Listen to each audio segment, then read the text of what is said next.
Yes, habari, kwa majina naitwa Dr. Mbilinyi na hii hapa ni Mbilinyi Online Academy. Sasa nimekuja kuambia kwamba kuna mbinu mbalimbali ambazo unaweza ukazitumia mwisho wa siku ukajifanikisha. Endapo ukawa unawafanya kazi wako ndani ya ofisi yako, kuna njia au kuna formula ambayo unaweza ukaitumia hapo mwisho wa siku ukafanikiwa zaidi. Formula hiyo tunasemaga kudelegate task.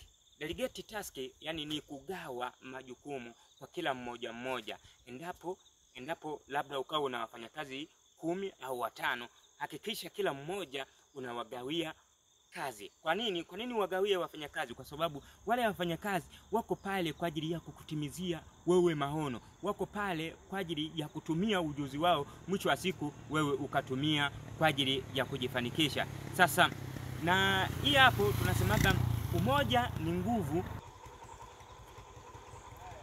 Ndiyo maana wanasema umoja ni nguvu, utengano ni udhaifu. Kwa nini? Kwa sababu kazi huwezi ukafanya peke yako, kazi huwezi ukaitengeneza peke yako mwisho wa siku itakamilika. Kwa sababu unaweza ukawa una juhudi, ndio. Unaweza ukawa wewe ni mpambanaji, ndio. Lakini kuna baadhi ya vitu vingine vikawa vinakuchemsha.